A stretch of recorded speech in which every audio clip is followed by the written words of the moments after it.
नाज़रीन, शब मेराज का मुबारक सफ़र जारी था। रसूलुल्लाह सल्लल्लाहु अलैहि वसल्लम हज़रत जिब्रील अलैहिस्सलाम के साथ आसमानों की तरफ बढ़ रहे थे। हर तरफ नूर ही नूर था, अजीब सुकून था। मगर इसी दौरान एक ऐसा लम्हा आया जब फिजा में एक खास खुशबू फैल गई। ये कोई आम खुशबू नहीं थी, ये दिल में उतर जाने वाली और रूह को छू लेने वाली महक थी। आप सल्लल्लाहु अलैहि वसल्लम ने हैरत से पूछा कि ऐ जिब्रील, ये कैसी खुशबू है? हज़रत जिब्रील अलैहिस्सलाम ने अदब से अर्ज किया कि या रसूल अल्लाह, ये खुशबू फिरौन की बेटी की खात्मा मुशाता और उसके बच्चों की कब्रों से आ रही है। ये सुनकर गोया एक पूरी दास्तान सामने आ जाती है, एक ऐसी दास्तान जिसमें जुल्म भी है, आजमाइश भी, मगर सबसे बढ़कर ईमान की ताकत है। नाज़रीन, फिरौन के महल में एक खादमा थी, मुशाता। बज़ाहिर वो एक आम औरत थी जिसका काम सिर्फ शहजादी के बाल संवारना था, मगर उसके दिल में एक अजीम खजाना छुपा हुआ था, और वो था अल्लाह पर कामिल ईमान।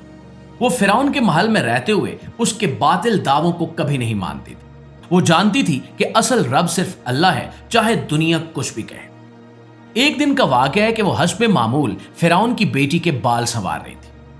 अचानक उसके हाथ से कंघी नीचे गिर गई। जैसे ही वो झुककर उसे उठाने लगी, उसकी जुबान से बेइख्तियार निकला बिस्मिल्लाह।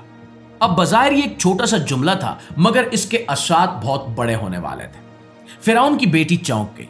उसने फौरन पूछा कि क्या तुम मेरे बाप फिरौन का नाम ले रही हो?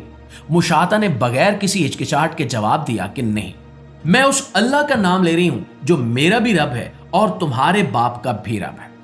यह सुनना था कि जैसे आग भड़क उठी। शहजादी ने फौरन ये बात फिरौन तक पहुंचा दी। मुशाता को दरबार में बुलाया गया। अब एक तरफ दुनिया का सबसे बड़ा और जालिम बादशाह और दूसरी तरफ एक कमजोर औरत, मगर ईमान में पहाड़ से भी ज्यादा मजबूत। फिरौन ने गुस्से से पूछा कि क्या तुम मेरे सिवा किसी और रब को मानती हो? दोस्तों, ये वो लम्हा था जहां बहुत से लोग डर जाते, मगर मुशाता नहीं डरी। उसने पूरे यकीन के साथ कहा कि मेरा रब अल्लाह है। यह जवाब फिरौन के गरूर पर एक चोट था। उसने फौरन हुक्म दिया कि एक बड़ी देग में तेल खौलाया जाए। आग भड़क रही थी, तेल जोश मार रहा था और फिजा में खौफ फैल चुका था। फिर उसने हुक्म दिया कि अगर ये अपने ईमान से बाज ना आए तो इसके बच्चों को इस देग में डाल दो। अब थोड़ी देर के लिए सोचिए कि एक मां के लिए इससे बड़ी आजमाइश और क्या हो सकती है। मुशाता के छोटे छोटे बच्चों को लाया गया और एक एक करके उन्हें उस खौलते हुए तेल में डाला जाने लगा। मां सब कुछ देख रही थी, दिल टूट रहा था, मगर ईमान कायम था, और आखिर में एक दूध पीता बच्चा बाकी रह गया। प्यारे दोस्तों, ये वो लम्हा था जहां एक मां का दिल लरज सकता था। एक लम्हे के लिए मुशाता के कदम डगमगाने लगे, आंखों में आंसू आ गए और दिल में दर्द उठने लगा। मगर उसी लम्हे अल्लाह की कुदरत ने एक मौजज़ा दिखाया। वो नन्हा सा शीर खार बच्चा बोल पड़ा कि ऐ मेरी मां, सब्र कर, तू हक पर है। ये अल्फाज सिर्फ तसल्ली नहीं थे, ये ईमान की तजदीद थे। ये सुनकर मुशाता का दिल मजबूत हो गया। उसने अपने रब से वफादारी का अहद नहीं तोड़ा। उसने दुनिया की सबसे बड़ी कुर्बानी दे दी, मगर अपने ईमान को नहीं छोड़ा।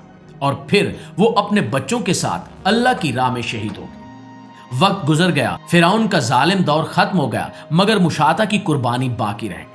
और इसी कुर्बानी की खुशबू थी जो शब मेराज के मौके पर रसूलुल्लाह सल्लल्लाहु अलैहि वसल्लम ने महसूस की। ये कोई आम खुशबू नहीं थी, ये सब्र की खुशबू थी, ईमान की खुशबू थी और सच्चाई की खुशबू थी। नाज़रीन, ये वाक़या हमें क्या सिखाता है? ये सिखाता है कि ईमान सिर्फ आसान वक्तों का नाम नहीं है। असल ईमान वो है जो मुश्किल में भी कायम रहे। जब सब कुछ छिन जाए तब भी अगर इंसान अपने रब को न छोड़े तो वही असल कामयाबी है।